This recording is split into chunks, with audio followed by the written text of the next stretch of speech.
Welcome to this episode of the Successful Franchisee's Beautiful View. And I am very happy to have with us today Mike Crandall from Sandler Custom Growth Solutions.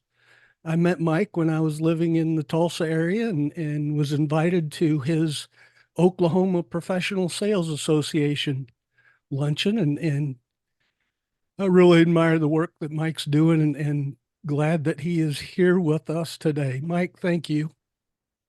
Yeah, Luke, thanks for having me. I'm always honored to be a guest on somebody else's show or recording and share anything I can that you think would be good for your audience. Outstanding. Well, we'll start right with how in the world did you and Sandler get together? How did you find them?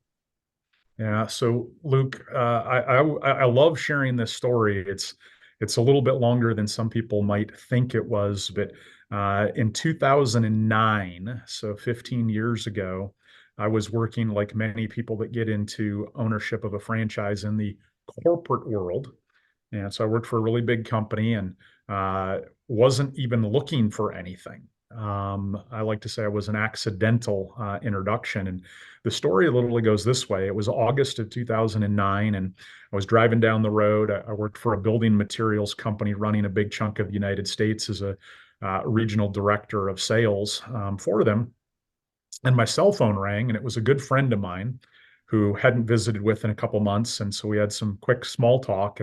But then he said, I actually called that a serious question. And I said, what's that? And he goes, I'm curious if you know anything about Sandler training. And I said to him, I might have heard of it. I don't know anything. Why are you asking?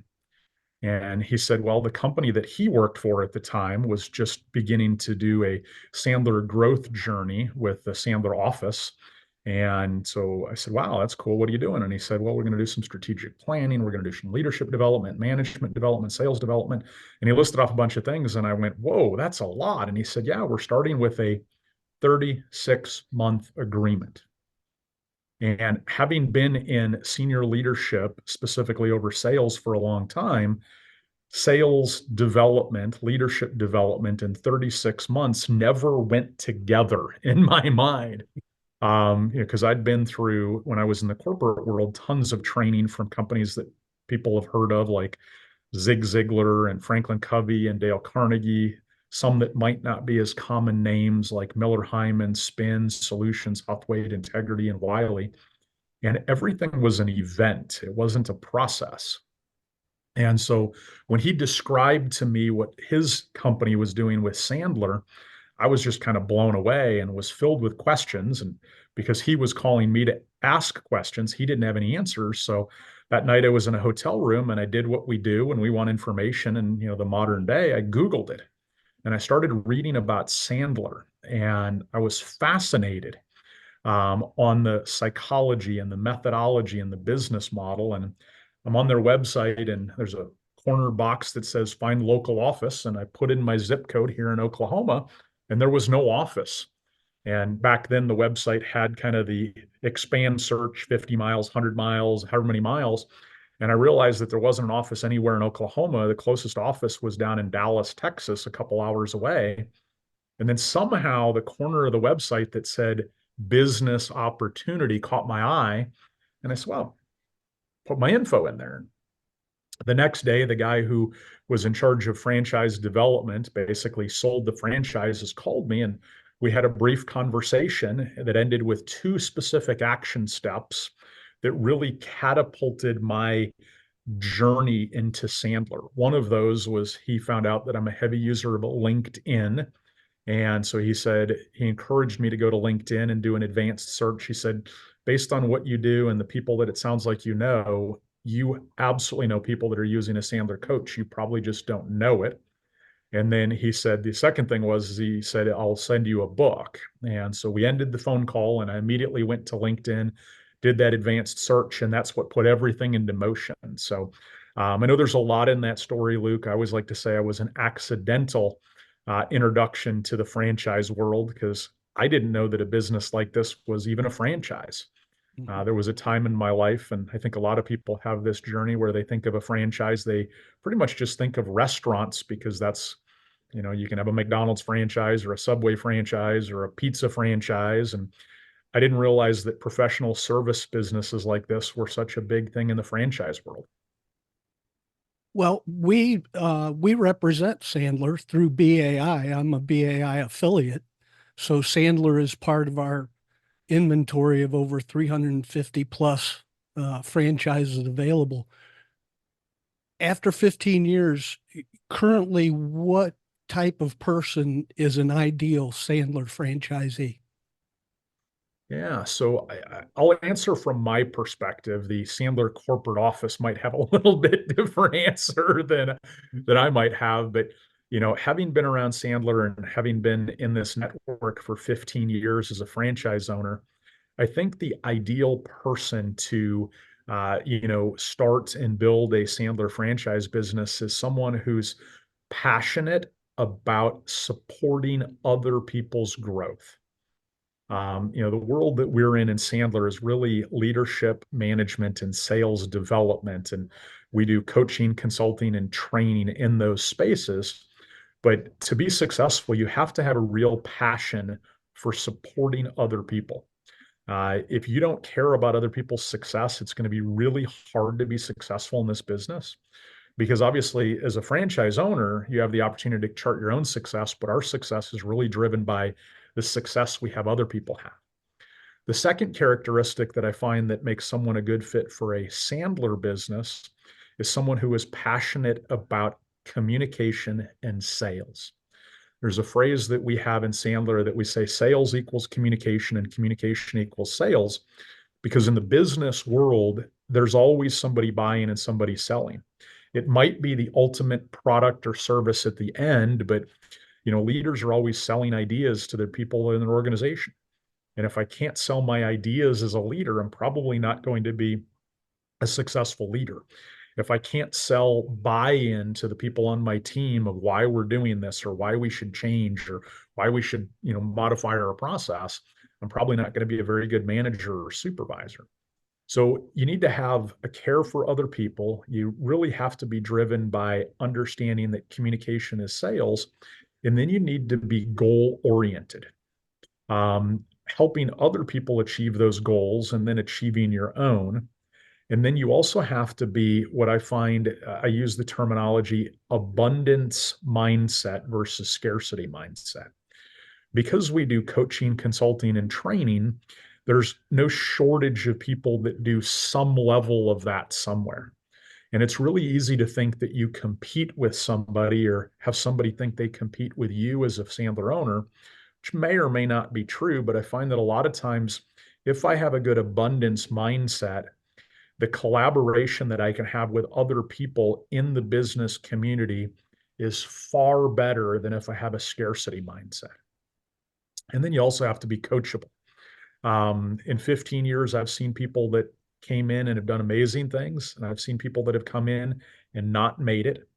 The one thing that I find that's the characteristic of everybody that didn't make it is that they didn't listen, they didn't follow a process, and they didn't want to be coached on better ways because they had some level of ego that made them think they already knew it or knew it better.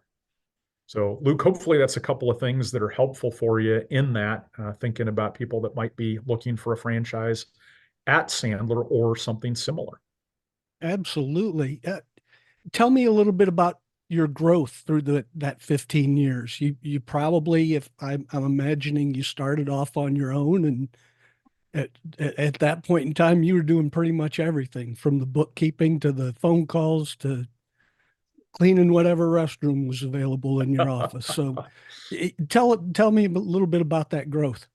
Yeah, so Luke, I always appreciate that question. And a lot of times when people think about growth, they always think about money, and happy to share a little bit about that. But for growth, I always find that it's a lot more of what you just talked about. When I started, I left a corporate job with a company vehicle and a company credit card and all the comfort that comes with that.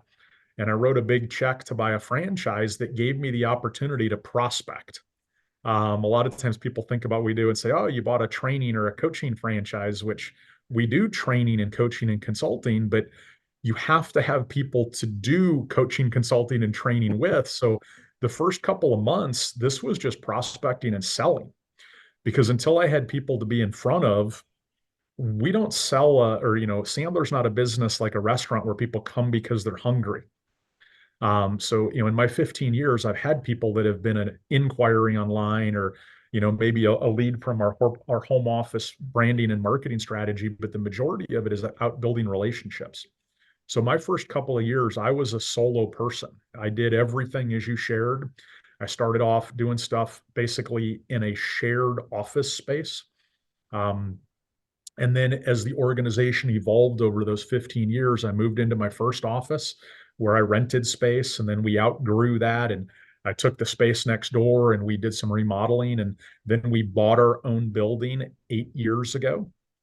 And so now we own our own building that we occupy about 5,000 square feet in, that we do coaching, consulting, and training out of. And then the building's actually way bigger than that. And we lease space to mostly people that are clients of ours now here in Oklahoma. And then from a employee standpoint, I started out again as the head of everything, me, myself, and I. We had great team meetings. But now our team is 5 full-time. We outsource a lot of stuff and we collaborate with other offices and different entities on things. So we like to say that I'm the principal, the founder, and the head coach, but I've got a full-time client success manager, a full-time director of administration. I've got another full-time coach, and then my wife also is involved in the business and does some coaching and some administration as well.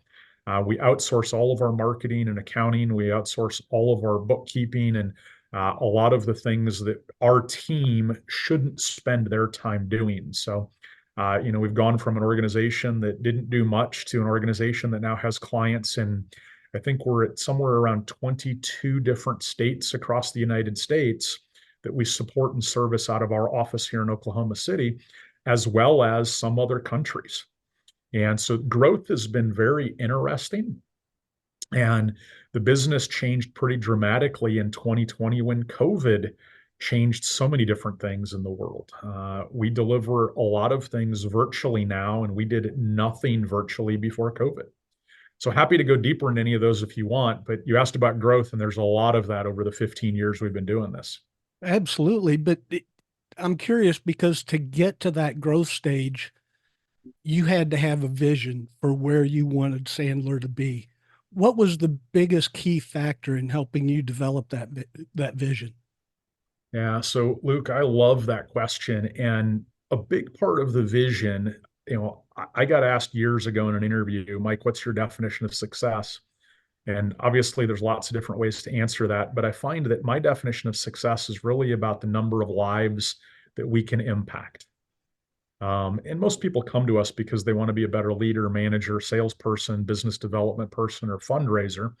But most of the takeaways that our clients share and celebrate the most are actually in their personal lives.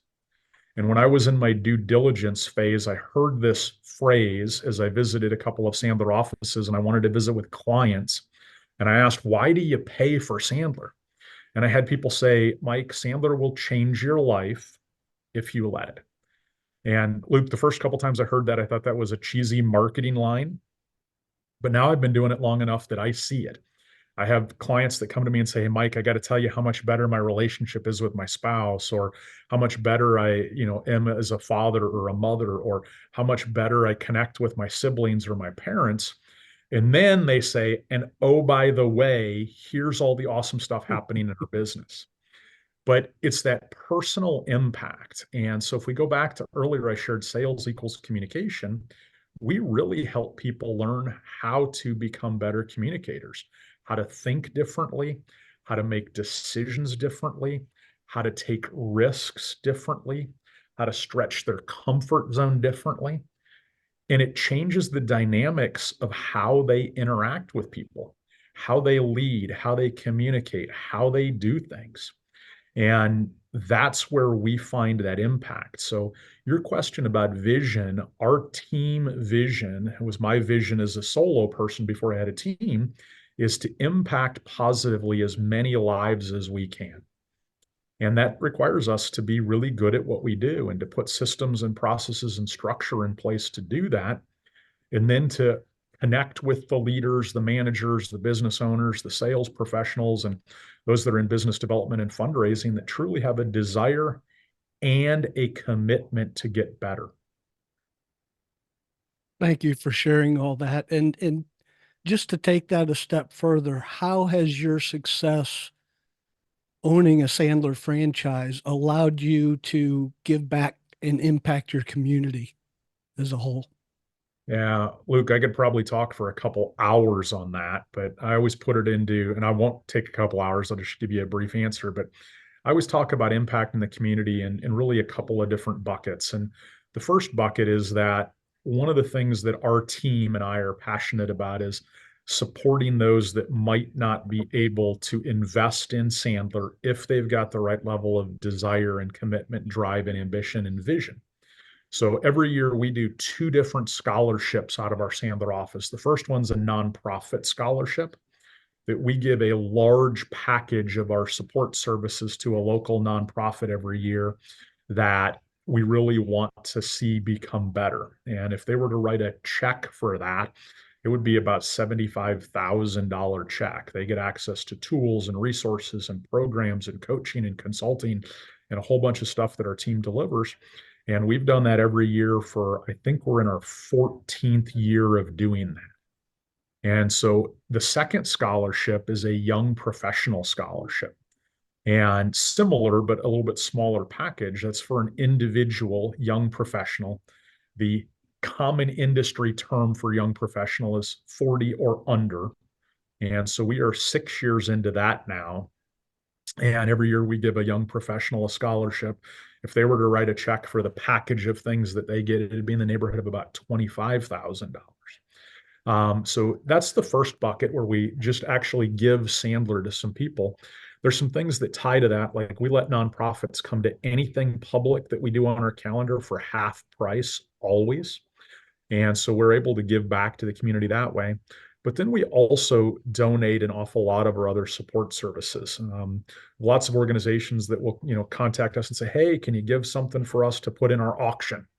And so we might give a workshop or a boot camp or, a consulting or a coaching session or seats in something that we're already doing. But it's also allowed me to give back in lots of different ways. I serve on many different support organizations. Our church and our faith life's very important to us. I serve on our administrative council. I go to a Methodist church, and administrative council is like board of directors in Methodist language. And we're able to use the things that we do, and our whole team does those things as well. We're able to use the things that we do in leadership management and sales and business development, nonprofit fundraising to help organizations get better in lots of different ways.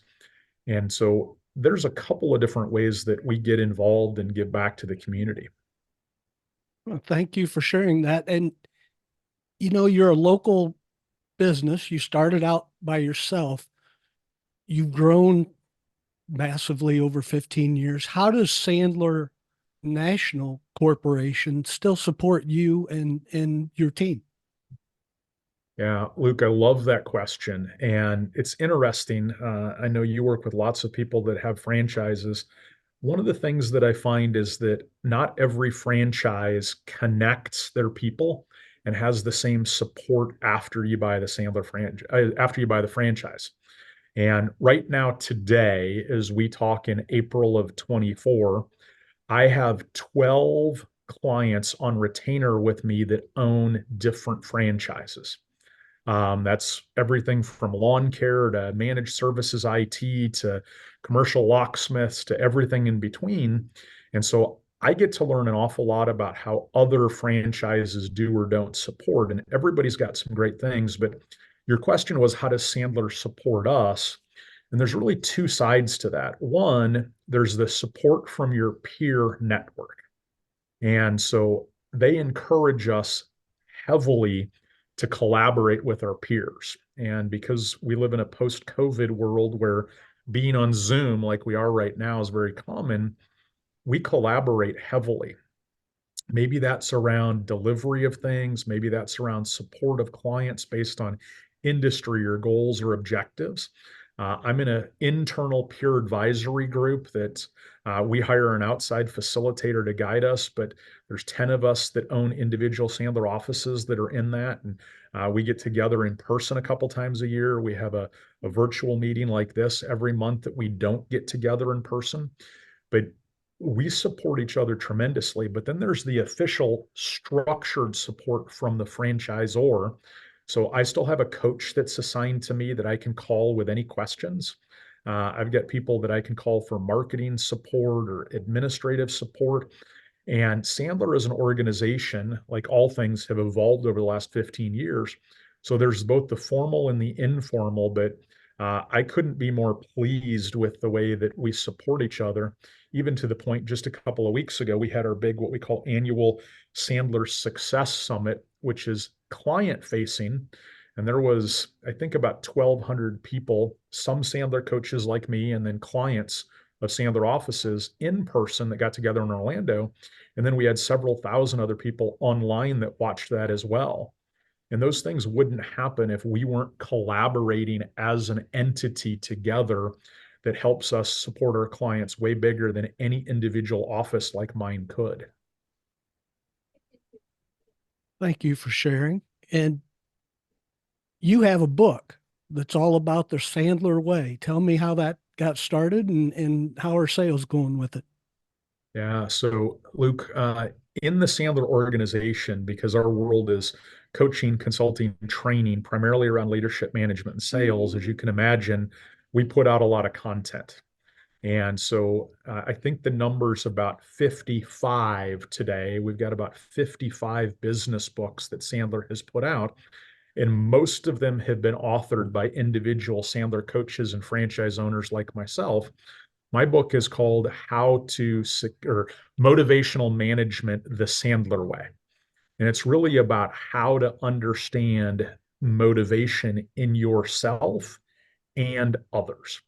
It's really written from a standpoint of being a workbook where every chapter ends with exercises or questions to help you get to know yourself better and what are my motivational triggers. But then also, if I lead other people, either formally or informally, how do I get better at understanding their motivational triggers? Really about why does someone do or not do certain things? And so that book's been out, I want to say 6 years now. And I couldn't quote you the number of sales because I don't track that. But what I do pay attention to is the amount of people that I hear from.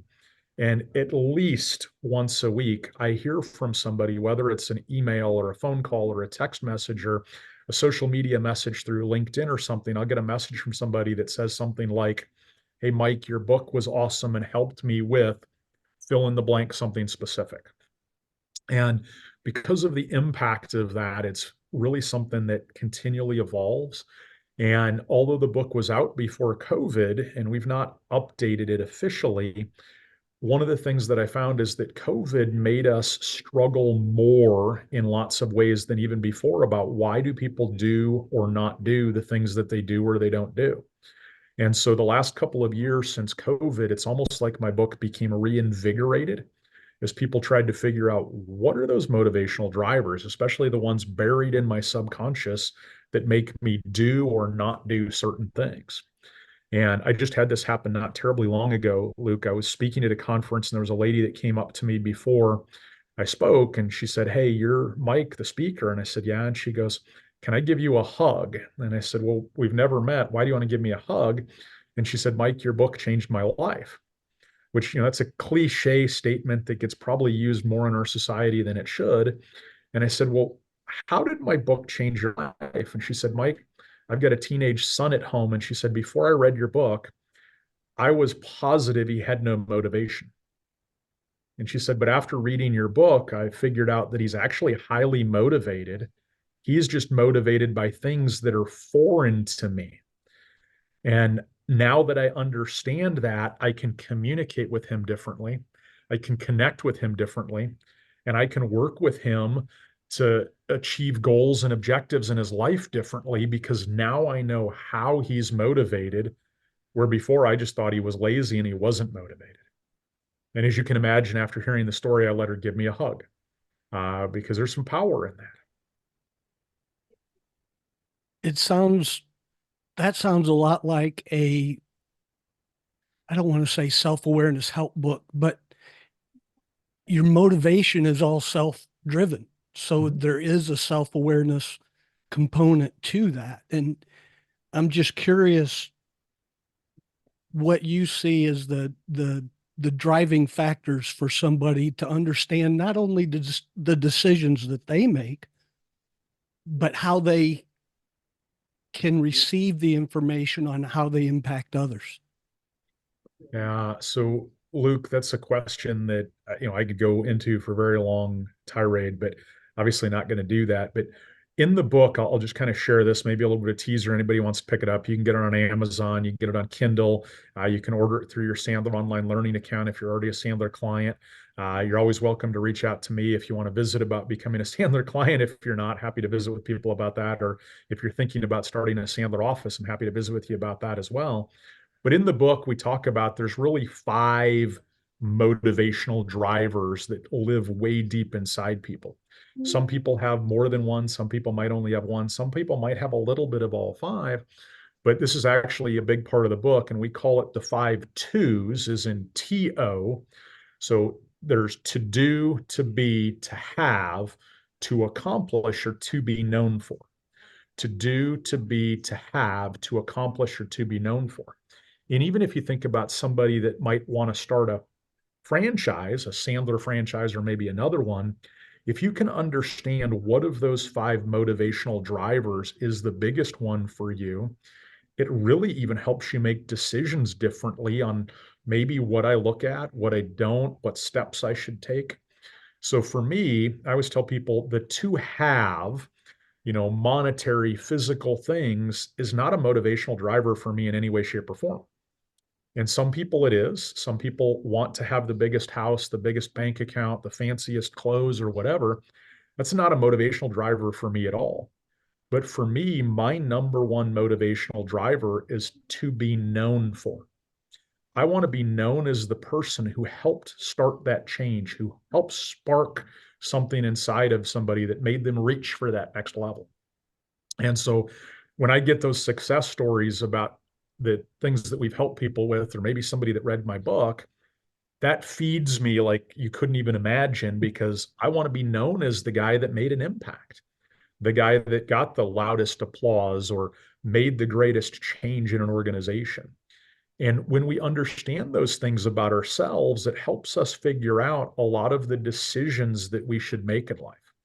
And there's not a right or a wrong or a good or a bad in that. But one of the things that I find that we struggle with so greatly is that we think that we should be motivated by things that are safe and socially acceptable. Every year we do big goal setting workshops with our clients, sometimes big private ones where we do things just for certain organizations and clients that do that. And then we'll do some public ones as well that people sign up and take advantage of. And what I find is that it's easy to think that people are money motivated or status or image motivated, but that's usually not the case. And when I know that about myself, or I know that about the other people around me, it greatly changes the dynamics of how we interact, how we communicate, the ideas that we put out there, the steps that we take, the motivation behind getting those things done.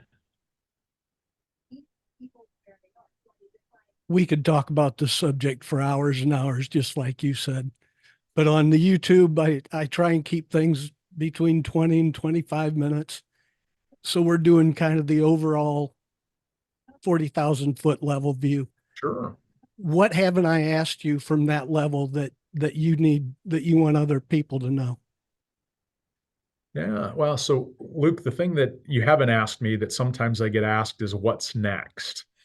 And so I'll just dive into that quickly. I get asked that question fairly frequently. And for me, we've really refined who we want to work with over the last couple of years, especially as, the post-COVID world where technology is used differently. I mean, things like this could have been done on Zoom before COVID, but they were very uncommon.